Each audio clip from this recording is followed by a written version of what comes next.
Hey guys, welcome back to the channel. This is the story about Naruto. What if Naruto was banished from Konoha and become new Raikage of Kumo? Part 2. Hope you'll enjoy this video. So before we start, please do support for more awesome content and also hit the subscribe button and share this video with your friends and also support the creator of this fanfic. I have created many playlists, check it out in the channel. So let's start the video. The Kurama clan had their clan compound fed by the Konohamaru gang at one night, where toilet rolls could be found all over the place on every home in the compound. Council member Asai Haida was then hit later on by Konohamaru and his friends and their Chunin allies, where they infested Haida's new family home with dozens of rats and mice and hundreds of cockroaches, termites, spiders, and other various creepy crawlies. By the time Haida realized that his home had been infested by these creatures, they were all over his house. It cost Haida a fortune to get rid of all the insects and vermin, considering the fact that more had gotten in and the mansion and their population was so large that it took months to get the job done. He had to wait even longer since the termites and the other vermin had done a lot of damage to the inner layer of the mansion, resulting in the mansion being condemned and then completely refurbished from top to bottom. He even had to buy all new furniture since the vermin had ruined it all. Altogether, the entire ordeal had cost Haida a very sizable amount of his money, where, from what Kurenai had heard, he had cried like a baby when he found out how much money it would cost him. Haida was not the only one to suffer from a loss of a great deal of money. Because of Konoha pranksters, Konohamaru and the others had somehow gathered an army of over 1,000 hungry rabbits, to which to this day no one had figured out how they gathered all the rabbits and let them loose on Amako Taichi's fields and crops. The rabbits practically ate all of Taichi's crops, costing him an entire year's worth of profits, and it had cost him a very pretty penny to get rid of all the rabbits and replant all the crops. Later on, it was said that he had thrown quite a hissy fit over it all. The Hyuga clan was soon hit afterwards with probably the biggest prank ever played in Konoha. Somehow, Konohamaru had broken into the Hyuga compound and stolen all the Hyuga clan's underwear, from boxers and briefs to bras, knickers, and thongs, and proceeded to hang them up all over the village, from trees to flagpoles and from rooftops to the middle of the street. Kurenai did not think it was possible for any Hyuga, other than Hinata, to blush as much from embarrassment, but on that day, she had been proven wrong when the entire Hyuga clan had to go around the whole village, picking up their unmentionables in front of everyone. Many of the Hyuga clan members had blushes on their faces that rivaled Hinata's as they picked up their various things.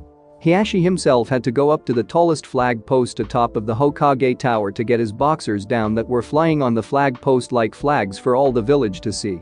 As he did so, the Hyuga clan head's face was so red from embarrassment and rage that it put any color that Hinata had ever shown to shame. The only Hyugas that had not been hit by Konohamaru's prank were Niji, Hinata, and Hinata's younger sister Hanabi. Kurenai could not keep herself from laughing at the prank on the Hyuga clan that day.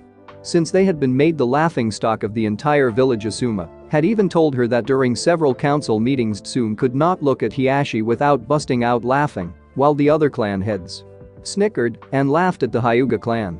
Even the stoic Shibi and the silent Anbu commander were heard chuckling at Hiashi's humiliation. Karini remembered when she and Asuma asked Konohamaru how he did it. The young boy had just smiled and said a true prankster never reveals his secrets. About a month after Naruto banishment, Uchiha Sasuke had his trial for trying to leave the village to join one of Konoha's mortal enemies, the Snake-san and Orochimaru. During the trial, the civilian council members hired the top litigators in Konoha to defend the Uchiha's case.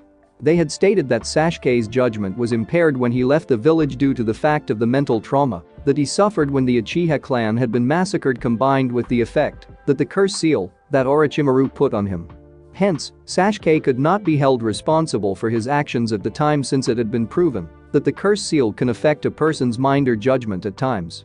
The example being Anko with her memory loss, and his teammate Haruno. Naruto reports that Sasuke was not himself when he first used the curse seal, when he had awakened from his battle with Orochimaru in the Forest of Death. Although some did argue that if the Uchiha's mental state was in question, then he should no longer be a ninja, the litigators countered by stating that Jiraiya had sealed up the curse seal himself when Sasuke was returned to the village and there was no danger of Sasuke leaving. They also argued that Konoha could not afford to be seen weak now, since it had not been long after the invasion of Suna and Oto, and Konoha needed the Uchiha clan so they could still be seen as being strong No one could really argue against that statement.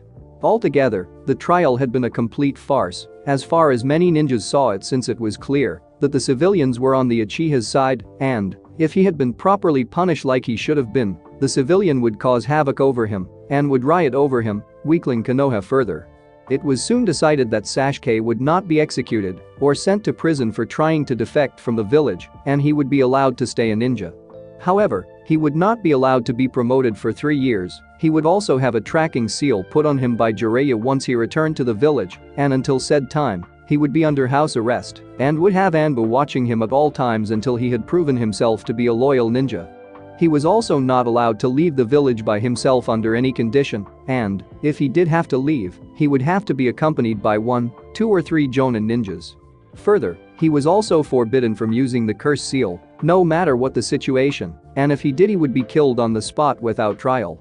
When the civilians' council members heard the last ruling, they tried to object, but Swan had shot them down, since Sasuke was a ninja of Konoha again and was under her ruling, and he had to be punished for trying to leave the village, no matter what his excuse was. The civilians' council members knew that they could not fight the last ruling since it was within her power to do so, plus Danzo, Kaheru, and Hamura were all in agreement with Tsunade ruling, hence without their support the civilian members stood no chance of overruling her. Even with the punishment, many ninjas saw this as nothing but a slap on the wrist and were angered by this, since they knew that they could not get away with what the Uchiha had done, and yet he had. Although Sasuke himself may have found Tsunade's ruling insulting to him, and it may have angered him, it did not change the fact to many ninjas that he was getting off far too easily. About 3 months after Naruto's banishment, Jiraiya returned to the village planning to take Naruto on a training trip. At the time, he had not known or heard of Naruto's banishment, since he had left the village right before the council had banished Naruto. But when he did hear of it from Swan, he went ballistic and tried to attack the council members that had Naruto banished. It took Tsunade and over a dozen Anbu members to hold Jiraiya back from killing them. Soon after, they were able to calm Jiraiya down enough so that he would not try and kill the council members. After he had calmed down, Jiraiya had stated that he was going to find Naruto, but the council stopped him, stating that they would not allow it. When Jiraiya told them they could not stop him since he was a ninja and answered only to the Hokage, Kaheru had countered by stating that if he went to Naruto, he would interfere with their plan to deal with the Akatsuki, and since it was dealing with the safety of the village, they did have the power to order him from going to Naruto.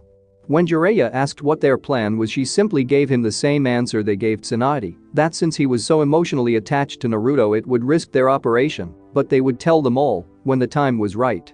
When council member Hoho Akira had suggested that Jiraiya train Sasuke, Jiraiya had punched him in the gut and sent him flying across the room, saying, "You may be able to stop me from finding Naruto, but you will never be able to force me to ever train that traitorous little brat," and then left the room. Kurenai had then later on heard from Shizune that Jiraiya still went and tried to find Naruto through his contacts and sources, as well as through the Toad Summon contract that Jiraiya had allowed Naruto to sign.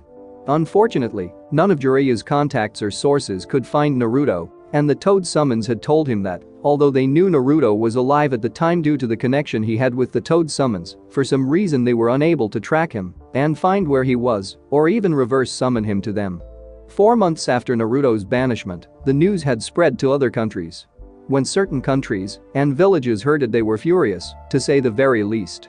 When Nami no Kuni, Wave Country, learned of Naruto's banishment, they were furious beyond words with the hero of their country being banished for something that was not his fault. They then sent a message to Konoha stating that they were annulling the trade treaty that they had recently made and were ceasing any and all trade with Konoha, and that all merchant and transport ships that were controlled by Nami no Kuni would refuse to work or trade with Konoha. Also, any and all missions that Nami no Kuni would have originally given to Konoha would now be given to Suna. This had, of course, caused Konoha a great deal of trouble, since Nami no Kuni was strategically positioned for trade with Konoha, the fire country, with other important countries.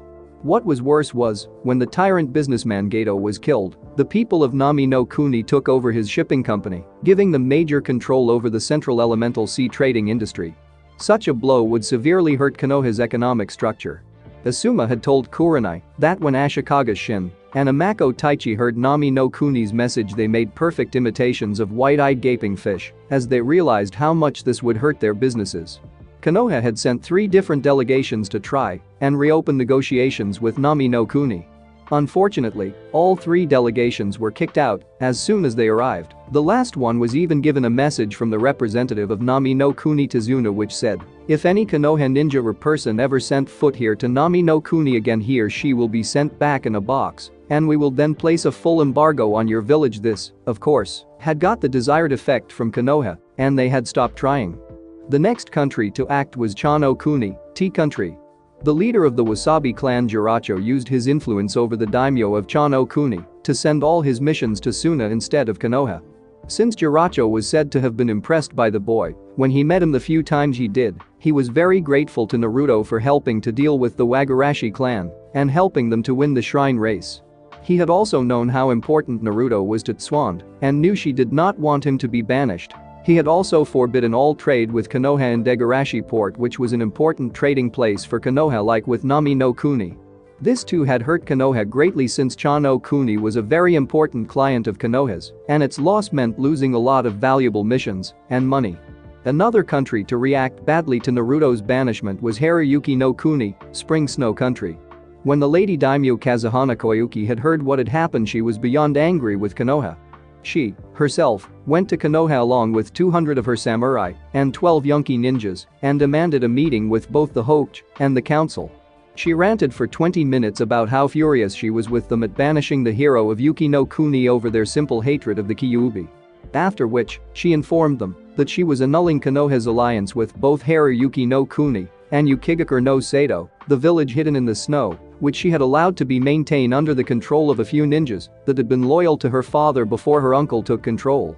She also annulled the technology trade agreement with Konoha, where Haruyuki no Kuni was planning on sharing some of its advanced technology with Konoha, as well as annulling all other trade agreements with them. This had, of course, greatly hurt Konoha, since many members of the council, especially members like Danzo and Kaharu, were almost drooling over the ideas of having weapons like chakra armor and the volley guns and using them to strengthen Konoha. The council tried to persuade Lady Koyuki from annulling both the alliances with her country and village and annulling the trade agreements, but she would not budge. She even told Jiraiya that she refused to star in the Icha Icha Paradise movie and that she would have some of her friends in the movie industry make sure that it would never be made, which caused the super pervert and Kakashi, when he heard, to each have 3 simultaneous heart attacks. Lady Koyuki soon after left the village, not wanting to stay in it any longer. Soon after that, Shibuki, leader of Tokigakure no Sato, the village hidden in the waterfall, arrived in the village with 2 squads of Jonin ninjas demanding a meeting with the Hokage. From what Shizune had told Kurenai, Shibuki had been greatly angered by what Konoha had done simply because Naruto was a Jinchuriki.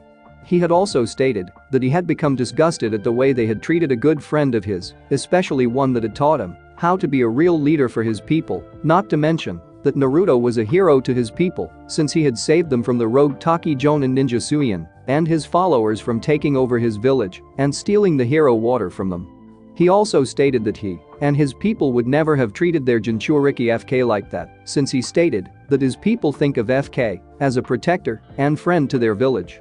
Shibuki then informed Tsunade that he and the Tokigakure Council and the villagers of Tokigakure had agreed to annul their alliance between their villages since they wanted no part of Konoha. After saying his piece, he then left. This too left Konoha in a weakened state, since with the alliance with Takigon, as well as Yuki, that left Suna as Konoha's only shinobi ally. Of course, soon enough, that too changed. Almost a year after Naruto's banishment, Suna announced its new Kazekage, Sabaku no Gara, Gara of the Sand, the Jinchuriki of the Shukaku, the Ichibi, the one-tailed beast. When Gara first heard of what had happened, he had been so greatly angered by what happened to Naruto that he left the village for the day and unleashed his anger and fury by creating a massive sandstorm that spread out over 20 miles in length, from what Karini had heard from a few Suna ninja. Gara knew at the time there was not much he could do, but when he became Kazekage, he caused several painful political headaches for Konoha and its council. He, like many others, also took apart the treaty between Konoha piece by piece until the only thing left with the treaty between the 2 villages, where both sides would help each other in a time of war, but only if it affected both villages. Even though both Suna and Konoha were still allies, the relationship between the villages was very tense to say the least, especially since Suna was regaining its former strength and received new funding from their daimyo and getting new missions from Chano Kuni and Nami no Kuni. A year after Naruto had been banished, there had still not been any sign of Naruto anywhere, although Jiraiya had still confirmed from the toads that he was still alive somewhere. Kurenai remembered during that time not much had changed in the village other than when she and Asuma had gotten married. But soon after they had married, news arrived about Naruto. When finishing a mission, a team of Jonins had found what looked to have been a battle in a clearing of a forest. Trees had fallen and scorch marks were on the ground, as well as holes. But the most notable things that they found were black flames around the clearing that would not go out even with a water jutsu sprayed on it, and a torn piece of a black cloak with a red clouds on it along with some blood on it, and a badly ripped orange jacket, also covered in a large amount of blood.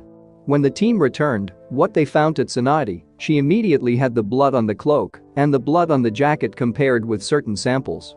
When the testing was done, it had proven everyone's worst fears true. The blood on the cloak was Uchiha Itachi's blood, and the blood on the jacket was Naruto's blood, which confirmed that the Akatsuki had captured Naruto.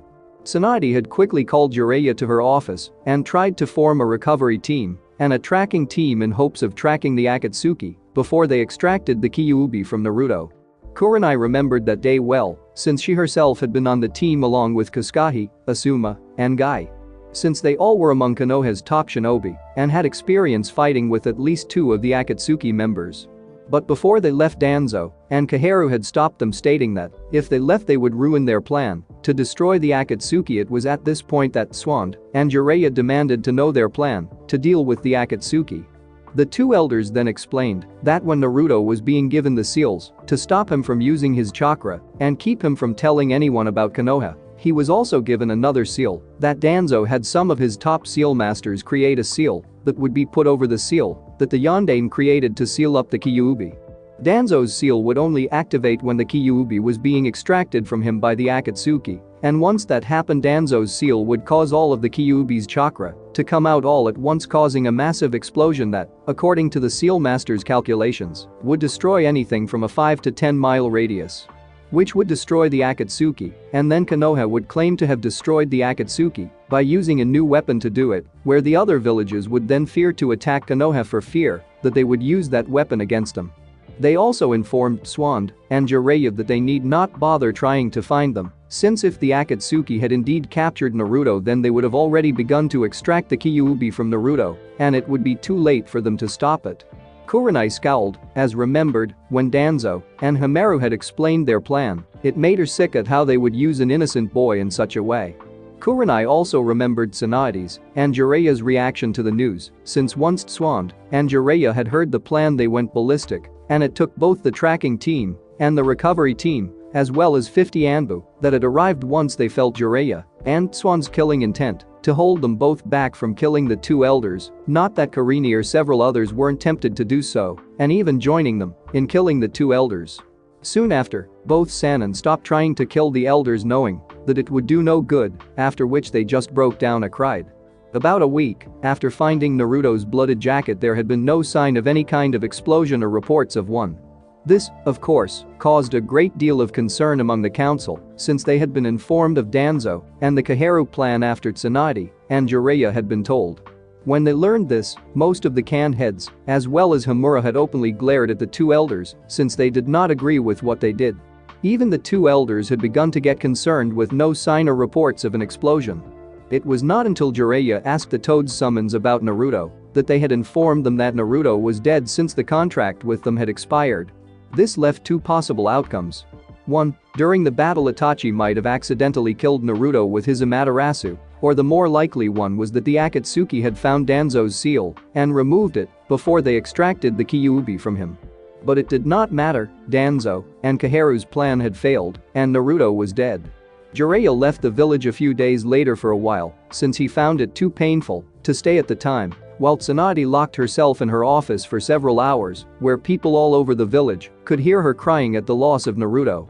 When word got out to the villagers and other ninja that the demon was dead, they started celebrating by crying out the demon was dead, but the party did not last long. When a teary-eyed Tsunade heard the celebrations, she went down to the village square where the celebrations were happening and struck her fist right into the ground and caused the ground to shake, and a fissure appeared in the middle of the village square, stopping all celebrations.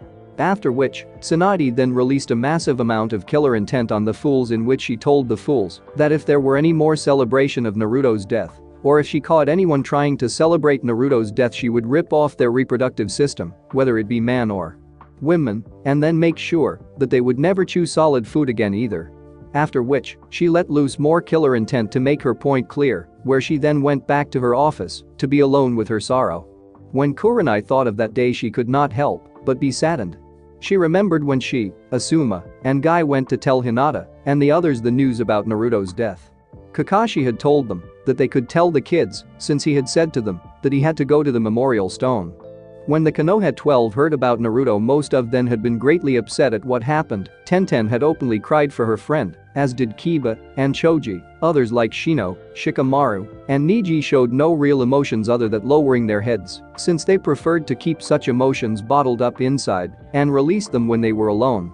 Lee had even stopped being himself for a few days and had hardly even said a word, which showed how much it affected him. Konohamaru and his team started to cry the moment they heard. Konohamaru had refused to accept it at first, but the proof could not be denied. Even Naruto and Ino were said to have been upset at Naruto's death, since after about 6 or 8 months since Naruto was banished, the girls slowly began to change. According to Asuma, Ino had changed due to a fight that she had with Shikamaru when she had insulted Naruto in front of him, after which he had smacked her in the face and had told her how stupid she was. Shikamaru then went into a rant about how Naruto had been a loyal ninja to the village as well as a hero, but was treated like shit by idiotic fools like her. He even told her about how useless she was at being a ninja and that she should quit if she didn't wake up soon, since she spent her whole time dieting and make herself look good for Sasuke, who would properly never look at her in any other way than a foolish fangirl. He also told her that if she didn't start to act like a serious ninja and start to get stronger, she'd get herself and the rest of them killed when they try to protect her, or she would get herself raped by an enemy ninja. When he had finished, Ino had broken into tears and ran home due to the truth and harshness of Shikamaru's words. Fortunately, soon afterwards Ino came back and asked her, Asuma, as well as her father for training, wanting to get stronger. Also, according to Shizune, Kurenai had heard that Naruto had also changed due to a verbal beating that Tsunade gave her when she was training her in medical ninjutsu, since Naruto had already started training with Tsunade before Naruto's banishment and had nearly stopped training her when she heard what Naruto had said and done to Naruto. According to Shizune, during the training with Tsunade, where she had been harsh and very strict on Naruto in it, Naruto had made a mistake that might have killed a patient, where Tsuan then gave her a harsh talking to about it. This of course caused Naruto to yell back at Tsunade, stating that she was blaming her for Naruto being banished and stating that he was a danger to the village and that they were better off without him. This of course had not gone over well with Tsunade when Naruto had finished, since from what Shizune told Kurenai, Tsunade had grabbed the girl by the neck and slammed her against a wall and started to squeeze her neck, nearing choking her, after which Tsunade then gave her a similar but harsher verbal beating than Shikamaru gave Ino, in which, according to Shizune, Tsunade had broken all the deluded beliefs that Naruto had built up for herself and broken Naruto from the inside. After which Tsunade threw her out of the room and told not to come back until she seen how stupid she had been. A few days later, Naruto came back into Tsunade's office and went on her hands and knees and begged for forgiveness and telling Tsunade she had realized how much of a blind, stupid girl she had been and wanted to get stronger so that she could fix the mistakes that she had made. One day find Naruto and help find a way to bring Naruto back and beg his forgiveness. After hearing Naruto's heartfelt apology and seeing how sincere Naruto had been, Swan took Naruto back but had her trained twice as hard as she had before, to which Naruto did not complain about. Kurenai had also heard that when both girls heard about Naruto's death, both had wept, since neither of them had got a chance to apologize to Naruto for what they had done to him and try in some small way to make it up to him. Both the ramen chief Tenchi and his daughter Ayam were also distraught at the news of Naruto's death. When they heard, they even closed down their store for several days due to their grief. Soon after, they reopened their stand and had a large picture of Naruto hung on the wall of their stand as a small monument to Naruto. They then even created a new ramen dish that they named after Naruto the Uzumaki Supreme Ramen Special. It was also common knowledge among the villagers that no one was ever to speak bad about Naruto in front of them, especially Aim. This unwritten law was created when one villager who had been having a meal at the ramen stand actually tried to take it down and smashed the photo of Naruto, stating that they shouldn't have the picture of the demon around. Unfortunately for said villager, when Aim caught him at what he was trying to do, she attacked him, where she then gave him the beating of all beatings that was so bad it could only be matched by the one Tsunade gave Jiraiya when she caught him at the first and only time he peeped on her in the hot springs. It got so bad that 3 nearby Jonin ninja had to stand in and try to save the poor fool and stop her from killing him. When they tried to, she then turned on them, in which they were just barely able to hold her off and restrain her, but not without each getting several cuts and bruises from restraining her, since they found that Aim was lethal with a kitchen knife. It took Swan herself to heal the idiot villager, although from what Kurenai heard, the poor fool was unable to eat solid food and now had a phobia of ramen, which was learned when a nurse one time brought ramen for a meal, and after seeing it, he started to scream like a little girl and telling her to take it away, and the muttering things like, "I be good, I be quiet, please don't hit me." When word got out at what happened, the villagers wisely decided to keep their opinions about Naruto to themselves, especially around Aim. Even the ninjas that still hated Naruto were too scared of her to say something bad about Naruto in front of her. When Iruka heard about Naruto's death, he had taken several weeks of sick leave from the academy that he had stored up since he had been so distraught at the news and was unable to teach for a while.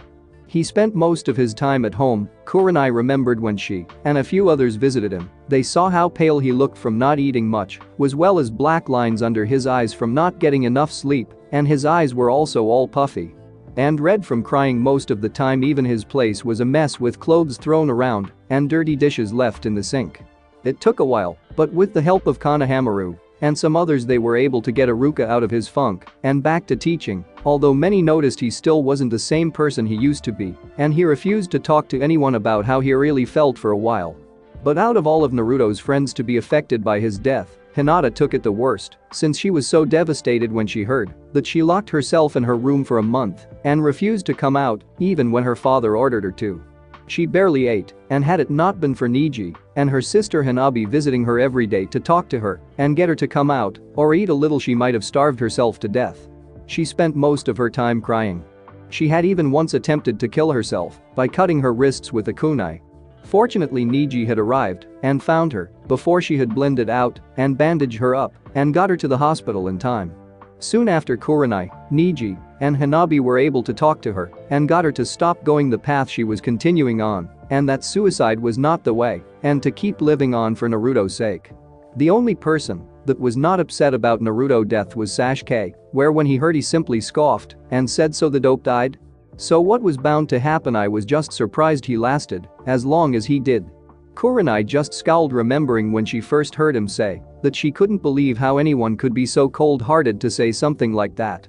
She even remembered when her friend Yuzuki Yugao, who told her that when she was watching the Uchiha train, she heard him muttering about having to get stronger to kill his brother Itachi, and she heard him mutter angrily about how he was now never going to get the chance to pay the dope back for defeating him and killing him to gain the Mangekyo Sharingan.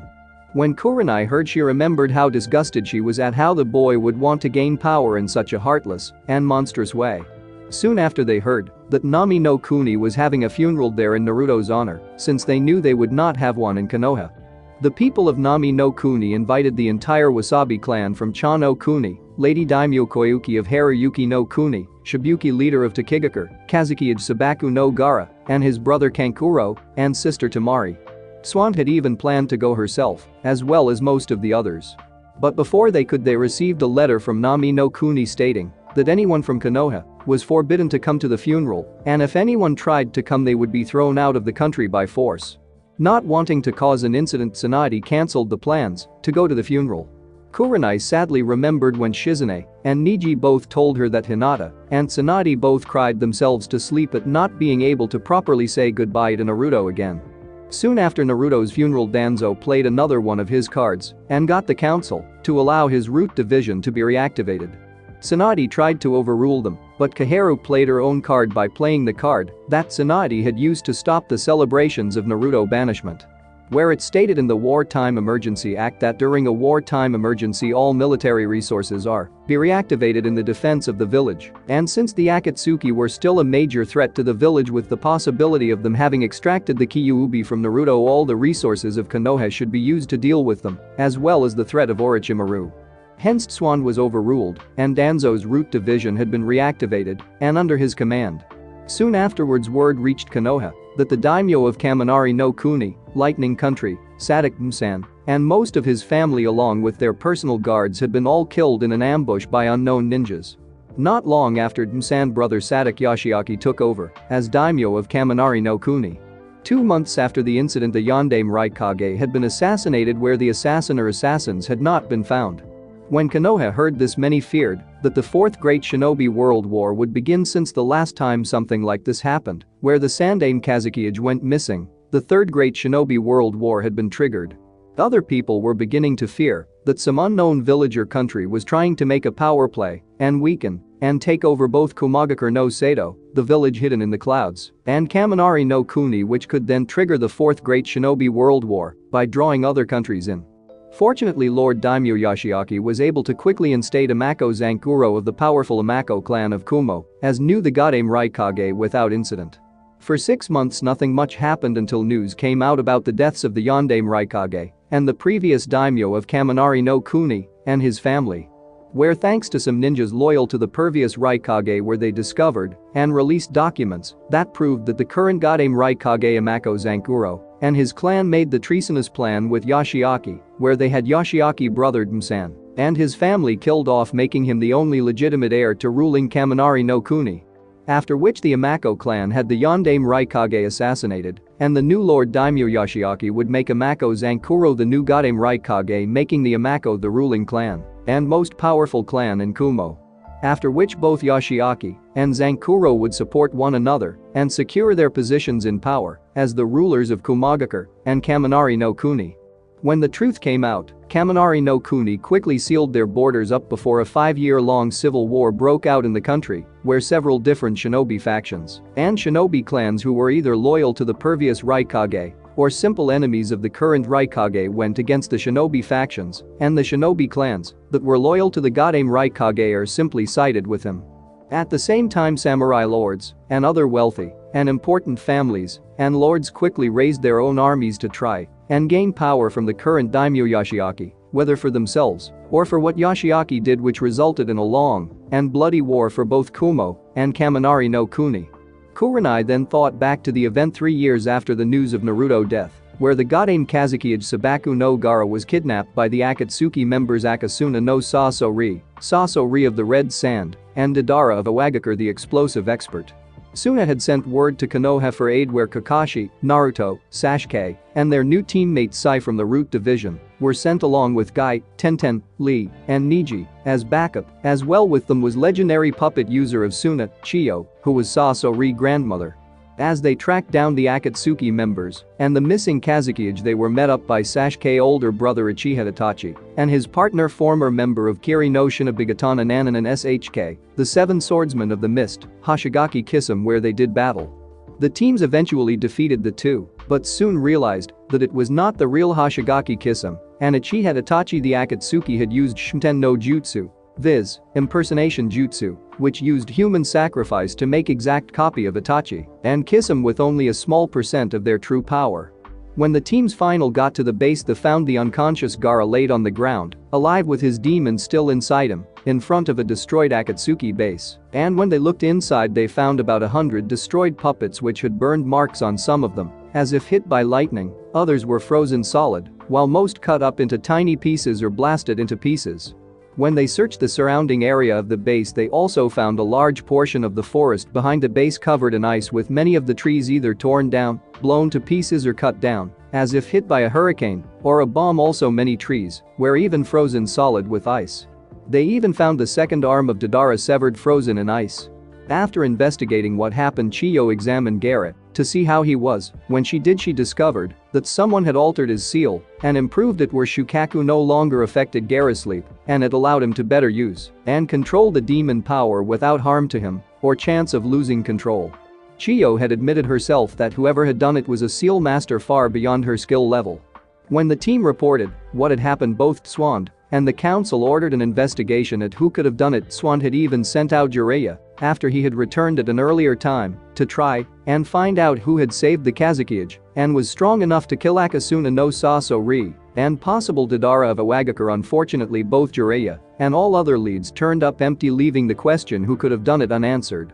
The only thing they did know for certain was that it had been two people who had defeated the Akatsuki members, since there had been two separate battlefields, one in the cave and one in the forest. As Kurenai thought about this, she could not help herself but pondered over who had saved the Kazekage, since even after 7 years they still had no clue. It was soon after that mission that Kurenai found out that she was pregnant. She remembered telling Asuma after he returned from his mission with dealing with his former comrade Kazuma in the Shugenin Nishi, 12 guardian ninja, who had tried to use his own son as a weapon to destroy Konoha, since during the Kyuubi attack he had somehow stored a large amount of the Kyuubi chakra in his own son. When she had told Asuma, he had been ecstatic about being a father, but sadly that never happened. Kurenai then felt a heavy pang in her heart when she remembered the day Shikimura told her about Asuma being killed by the immortal Akatsuki member Haiden. On that day she felt as if her heart had been smashed to pieces, knowing that she would never see him again, or he would never see their child. Not long after Shikimura, Ino, Choji, and Kakashi went after the two Akatsuki members, they were later supported by Yamato, Naruto, Sai, and Sasuke, and together they had killed 4 of Kakuzu hearts, and Shikimura was about to bury Hiden alive in a trap hole that he had tricked Hiden in falling into, but before they could finish off both members, another member of the Akatsuki arrived who called himself Zetsu and attacked them and distracted the two teams long enough for Kakuzu and Hyde to escape before retreating himself. The mission had become a total failure, and the Akatsuki were not seen or heard from for about 4 years afterwards. Kurenai then remembered about 3 years after the failed mission to kill the Akatsuki members Kakuzu and Hiden, hearing the news that the civil war in Kaminari no Kuni ended with the rebel factions winning the war. During the war, at some point, some unknown shinobi who called himself Denku had somehow united all the rebel Kumo shinobi factions into a united force and combined them with some of the other samurai clans that were against Daimyo Yoshiaki and defeated the combined forces of Daimyo Yoshiaki and the Godame Raikage. It was even rumored that he killed the Godame Raikage. Later, Kurenai then learned that the former Daimyo Yoshiaki was sent into exile by the new Daimyo of Kaminari no Kuni, his niece Sadek Kicho, who had been able to escape the ambush attack by the Amako clan on her family caravan with the help of her samurai bodyguard, the legendary samurai Naomasa Katsumoto of the Naomasa samurai clan, and was hidden by him until the rebel leader Denku restored her into power. Denku was then declared as the new Rakudame Raikage and was also given another title to go by, as well, the Raiden no Kami, the god of thunder and lightning, due to his mastery over lightning jutsu. About a year after the civil war in Kaminari no Kuni ended, the Rakudame Raikage, with the help of Lady Daimyo Sadek Kicho, was able to stabilize the village and the country by somehow getting all the remaining factions that had fought with Daimyo Yoshiaki and the Godame Raikage to join him and Lady Daimyo Kicho willingly and united the village and country again. Not long after, the Rakudame Raikage had somehow forged an alliance with Hashigakure no Sato, the village hidden in the star, and Takigakure no Sato, the village hidden in the waterfall, as well as their countries Kuma no Kuni, Bear Country, and Taki no Kuni, Waterfall Country, where all 3 countries and villages formed an alliance where they would support and protect each other in any and all aspects, such as economically and militarily needs, and would work together to reach the same goals. Not long after this new alliance, the Rakudame Raikage was able to get Yuki no Kuni, Snow Country, and Yukigakure no Sato, the village hidden in the snow, to join Kumo new alliance, and were then followed shortly by the hidden villages of Takumi no Sato, the hidden craftsman village, and Yugakure no Sato, the hidden hot springs village, who both wished to join the new alliance and were allowed to. After which, when Takumi no Sato and Yugakure no Sato joined them in the new alliance, it was then decided by the new member nations to give their new alliance a name, in which it was called the Heavenly Alliance. Kurenai remembered hearing from Shizune about how nervous the newly formed Heavenly Alliance was making Konoha Council, since it had growing rapidly in a very short time that it had been founded in, and it had taken a great deal of Konoha missions from them, not to mention the supposed new military strength it had. Kurenai also then remembered one morning 2 months after the newly formed Heavenly Alliance was created that the head of the Akatsuki member Kakuzu was found at the front of Konoha main gate and was staked on his partner Haiden triple-bladed scythe, which in turn was stuck to the ground like a pole in front of the gate. On the head a note was stuck on it which said, "May the spirit of Saratobi Asuma rest easy now knowing that his murders have been punished. May his wife, son, nephew, and students also find peace knowing that he has been avenged." The note had been signed with a lightning bolt. When the news got to the Hokage, Kurenai heard that Tsunade had quickly sent Jiraiya out to find out who had done it. After a few weeks he returned to the village and told them that he found out that it had been a Kumo ninja that had killed Kakuzu and Haiden. He then told them he did not know the real name of the ninja, but he did know that he was called Samurai, Blue Lightning, who had fought in the Civil War and earned great fame in it and had earned the nickname Samurai due to the fact that he was said to move like lightning. He then told them that from what little information his information network could give him about Samurai, where all they knew about him was that he was a mysterious shinobi even to the people of Kumo, and few had ever seen his face since he did not go out in public and moved too fast for people on the battlefield to get a good look at him. The only thing they knew for certain about him was that he wore a bright blue trench coat with black lightning bolts on the bottom edges of the trench coat and had a kanji symbol for storm on his back. Jiraiya also learned that both Kakuzu and Haiden had sneaked into Kaminari no Kuni and ambushed the Jinchuriki of the Nibi no Bakaneko, two-tailed monster cat, when she was returning from a mission and captured her, and, as they tried to leave the country with her, they were confronted by Samurai who fought and killed them both. This of course made both Tswand and the council very nervous at the fact that Kumo and the Heavenly Alliance were becoming a serious major military power, where they had the power of the Jinchuriki of the Nibi no Bakaneko and the Jinchuriki of the Hachibi no Kayajik, eight-tailed giant ox, from Kumagakure, as well as the power of the Jinchuriki of the Nanabi no Kabutamushi, seven-tailed horned beetle, from Takigakure. Not to mention the power of Samurai, whom was strong enough to fight and kill two S-class missing ninjas who were also believed to have been immortal at the same time. Not to mention the Rakudame Raikage, who was said to be extremely powerful since he had killed the Godame Raikage, who was an extremely powerful ninja that even a Sannin would have trouble fighting against. Not to mention the rumor that was told where nearing the end of the civil war in Kaminari no Kuni the former daimyo Yoshiaki sent for aid from Mizu no Kuni and Kurigakure no Sato, promising them a large reward if they sent help to him. There they sent a fleet of 50 warships with a force of 8,000 of the Mizu daimyo warriors and samurai, as well as 2,000 ninjas from Kurigakure. But the fleet never returned, where a month later a single Kiri ninja returned half-drowned and was said to have told the Godame Mizukage and the Mizu daimyo that the fleet had been destroyed by a single man called Denku, aka the Rakudame Raikage, who created a massive typhoon when the fleet was nearing Kaminari no Kuni shores and destroyed it.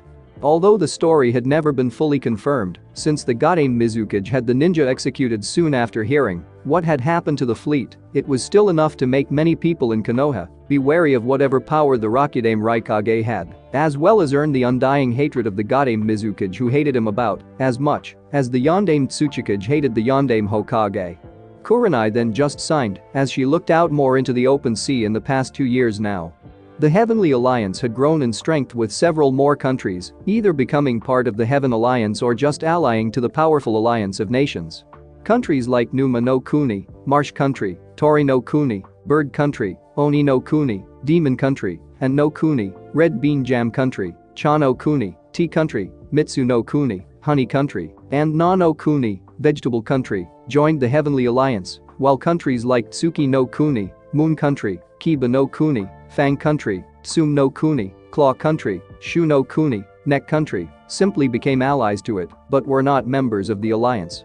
But out of all the nations that had allied themselves to the Heavenly Alliance, none were more surprising to the other shinobi nations and other countries than when the powerful neutral military nation Tetsu no Kuni, Iron Country, broke at neutrality and allied itself to the Heavenly Alliance, although the ruler of Tetsu no Kuni, Lord Mifune, made it clear in letters to all the other countries and shinobi nations that Tetsu no Kuni was allied to the Heavenly Alliance through mainly trade treaties, and it would not involve itself in any wars that the Heavenly Alliance was in unless it was to defend the alliance member nations when they are attacked unprovokedly, and it would not attack or invade any country regardless of the situation.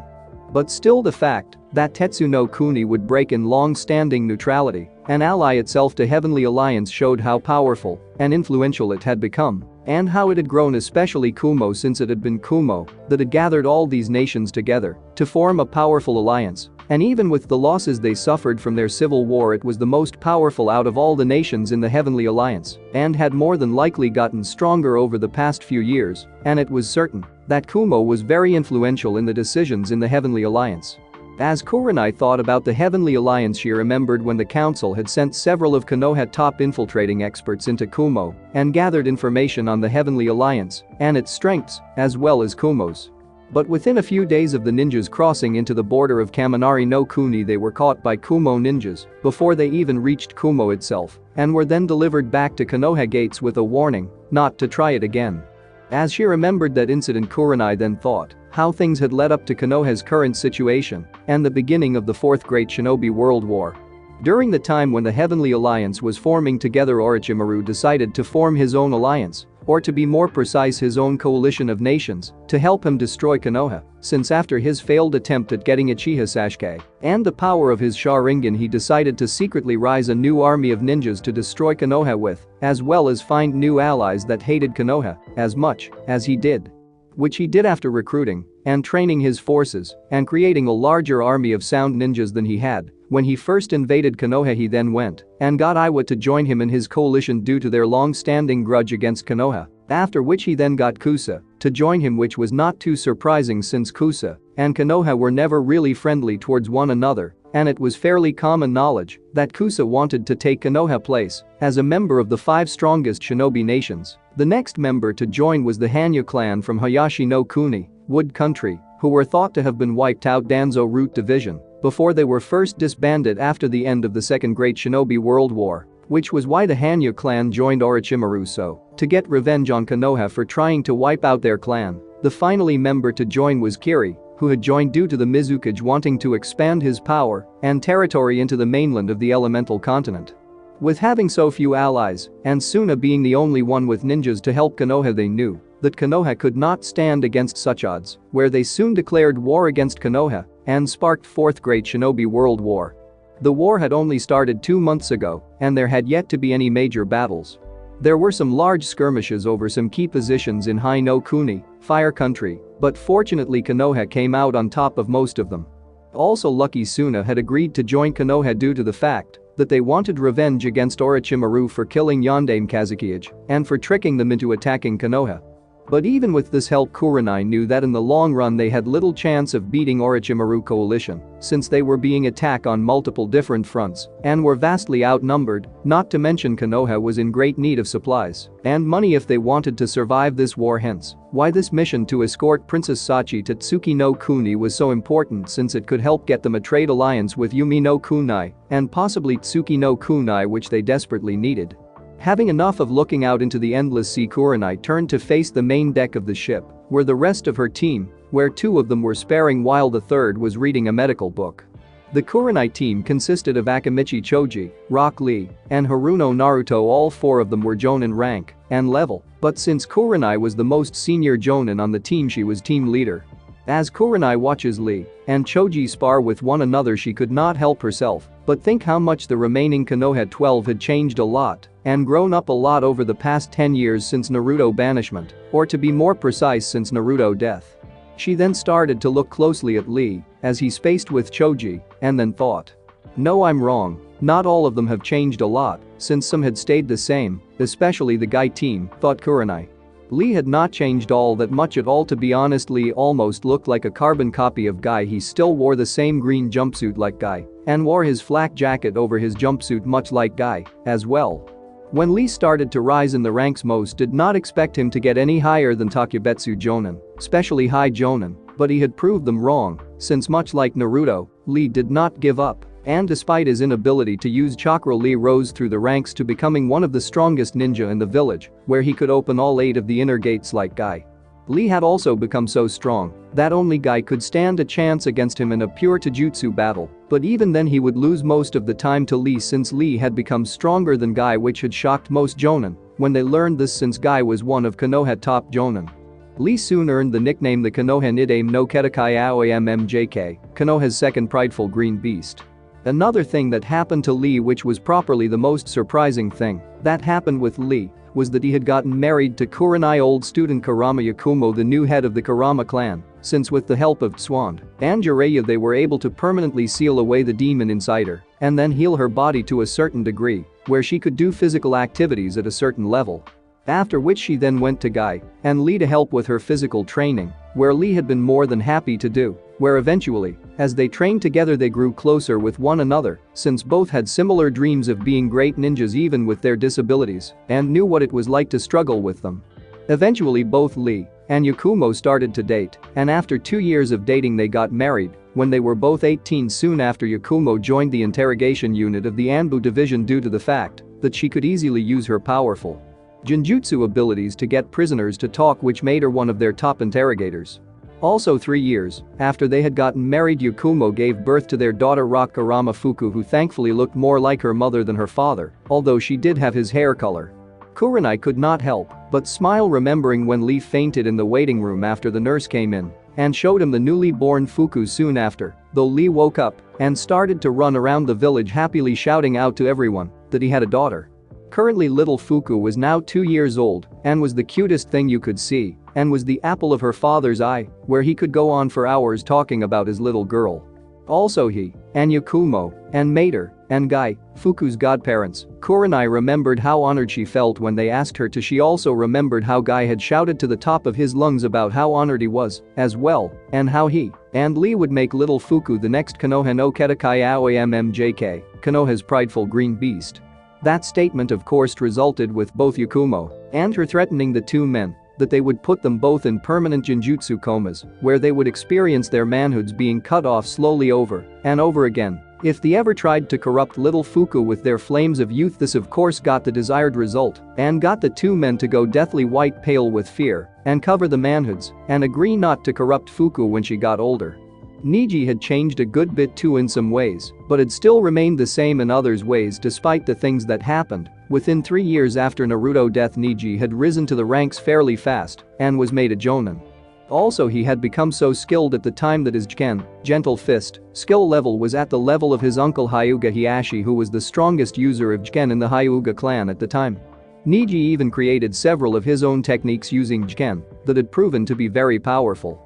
Likely over the following years Niji grew stronger and was credited as one of Konoha's top jonin. He even earned the nickname Jiji Shiroi, White Strike, due to the fact that Niji always wore white robes even in battle and was well known to be able to killing many different enemy ninjas with one strike. Niji had also dated Tenten for a while, but that eventually did not work out and both decided to stay friends. Eventually Niji started to date a young girl from his clan and was now currently engaged to that girl. Tenten had changed a bit after Naruto death. She became a lot more focused on her training and not only trained in weapons but in taijutsu and ninjutsu a bit more, although she was still better when fighting with weapons. After Naruto's death she went to Guy and asked him to help her improve her taijutsu skill. Later on Tenten then had come to Karini and asked her for someone to help her with her ninjutsu, in which Karini had gotten her friend Yuzuki Yugao to help her with Tenten's ninjutsu. Yugao had also helped Tenten in her skill with a sword since she was the top genjutsu user in the village and had been only second to her late lover Gekko Hayate.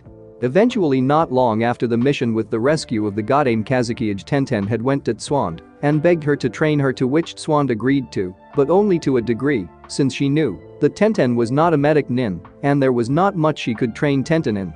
But she was still able to teach her a few combat justice that revolved around medical jutsu as well as the secret to her superhuman strength, although it took Tenten several more years before could use it correctly, and even then she could not use it to the same level as Tsunade and Naruto could. She could still use it well enough to give her a big advantage in fight. 2 years after the incident with the Godame Kazukiage, Tenten was accepted into the Anbu division and was put into the assassination unit of Anbu due to the fact that she was an assassin-type ninja. After a year in joining Anbu she was made a captain and earned a nickname in the bingo as Akami Ken no Konoha, Konoha's blade mistress, famed for her skill in bladed weapons or specifically sword fighting, and was now credited as the best sword user in Konoha. She also had quickly became known as Konoha top assassin in the Anbu as well, which had caused Anko to whine for a couple of days since she used to have been Konoha top assassin in the Anbu and was now the chief commander of the assassination unit in Anbu. Tenten herself did not try to date anyone else after the failed relationship with Niji, since she decided to concentrate on her career more and worry about finding a relationship with someone later. Karini then started to focus on Choji, as he was spared with Lee and could not help but smile sadly at how much her former husband's team had grown and changed, and thought about how proud he would have been if he saw how they had grown. After Azuma's death, the three of them grew stronger, where eventually they became known as the Neo-Ino Shikacho, but even then they each rose and grew stronger individually. Choji had changed a great deal over the years. He was no longer fat, since he had now replaced it with muscles and wore samurai-like armor and would carry a large battle axe on. He had also mastered all his family jutsus and was now a member of Konoha Demolition Unit and would soon become the leader, since his mastery of his family jutsus, where he could expand any part of his body and grow larger, made him perfect for destroying enemy base and fortress, and had once destroyed an entire castle belonging to a corrupt warlord by himself before a war started. He had even earned the nickname Konoha no Kaijin Kyude, Konoha's strong-arm giant. Choji later on even married a young civilian girl who had worked in one of his family restaurants as one of their top chiefs. This was of no big surprise, since Akamichi men were well known for marrying women that were excellent cooks, since they were known to love their food about as much as they loved their wives.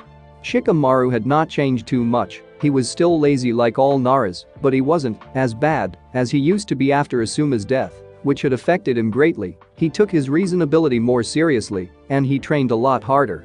He had even begun to use Asuma trench knives in battle. After Asuma's death, he swore that when Asuma and Karini's son Hiruzen, named after his grandfather, became a genin, he would train him like Asuma had trained him. Over the years, Shikamaru grew in rank much like the others. He eventually even took his father's position as Konoha's Jonin strategic commander when his father retired from the position. It was a position that suited him well, since he had an even keener mind than his father had when it came to strategy, and it had been because of Shikamaru that Konoha had won most of its skirmishes with Orochimaru and his allies. During the years, Shikamaru had dated the Godame Kazuki's older sister Sabaku no Tamari for a while, but much like with Niji and Tenten, the relationship did not work out well, and they decided to break it off, since from what she had heard from Ino, the reason was because Tamari wanted someone who was not only intelligent and strong, but also more energetic. Soon after, Shikamaru then started to see a young girl called Shiho from the Codebreaker unit, where they eventually married. When asked by some people why he married her, he just replied, "She was the least troublesome woman I knew." Although despite that comment, everyone knew he cared for Shiho very much, and they were even expecting their first child together, to which Shikamaru had told Karini that if it was a boy they were going to call him Asuma, which had made Kurenai smile, since she knew how honored Asuma would have been to be the namesake of Shikamaru's first son. Ino had changed the most out of the team, even with her bad start out of the academy with being a fangirl for Sasuke and her taking the side of the villagers for the first few months after Naruto banishment. She changed a great deal for the better, especially with the death of Asuma, since it had been her first time seeing someone she cared about die in front of her eyes. After Asuma's death, she started to train even harder. She even went to Anko for training, something that she regretted doing for 2 years as she went through Anko's brutal training regimens. But it had all paid off in the end, and she had even mastered all of her family's mental jutsus, after which she then joined the interrogation unit in Anbu with Yakumo. Ino was also in the running for the next chief commander of the interrogation unit with Yakumo, since like her, Ino had become one of the interrogation unit top interrogators, much like her father, as well due to her mastery over her family mental jutsus, and because she was able to use her sexily appeal on male prisoners and some women, much like Anko had when she interrogated prisoners. Ino had even developed a little sadistic side, not to mention a blood fetish much like Anko, as well, which Kurenai blamed on the fact that Ino had spent too much time with her friend during those 2 years of training, hence it only figured that a bit of Anko personality was rubbed off on Ino. Several years after Naruto's death, Ino even married herself. She had married the young root member Sai, who took her family name on, since he did not know his own. Kurenai had often seen the two together, and they both seemed to be very happy together, despite the fact that Sai began as an emotionless young man who always wore a fake smile, but eventually, after hanging around the Konoha 12 gang, he started to regain his emotions. Ino had even helped him get over his repressed memories from his horrific training in Root that had began to resurface as he regained his emotions. Over time Ino and Sai grew closer since Ino had seen what Sai had gone through in his training en route through her using her family mental jutsus to explore his memories and where she then helped him deal with his repressed memories, after which they then started to date, and after a year of dating they got married. As she thought about how Anko helped Ino's life, Kurenai could not help but remember how she also helped Iruka out when dealing with the loss of Naruto. When Anko saw how Iruka was not himself, when he came back to teaching she decided to help Iruka out. Since she had some knowledge of what it was like to be an outcast like Naruto due to her connection with Orochimaru which had caused her to be an outcast with the villagers. Eventually over time she was able to get Iruka to open up to her and help him deal with the pain he felt with Naruto death, and over time a strong bond was built between them. Where 3 years after Naruto death, 2 years since they started dating, Iruka proposed to Anko and they got married, where Anko left the interrogation unit but still helped out part-time and became a full jonin. And after a year, after they had gotten married Anko gave birth to their daughter Aiko who was 5 now and was like a miniature Anko, and Naruto rolled up into one person due to her love of Dango and her ability to scare people, as well as her love of playing pranks and causing chaos. She even had a bit of a fetish for causing explosions and destruction, which on more than one occasion she caused several minor explosions in the village, although she was a bit calmer than either Naruto and Anko. She was even quite intelligent for her age and was quite skilled since she could already use her chakra and do both tree climbing and water walking, not to mention her control over her chakra was flawless. Kurenai then thought about how her now young nephew Konohamaru and his friends had grown and changed over the years after Naruto banishment and death. Thanks for watching my video, leave a like if you enjoyed my video and also do consider subscribing to my channel for more awesome content. If you want the next part of this story, let me know in the comment box. See you next time, till then sayonara.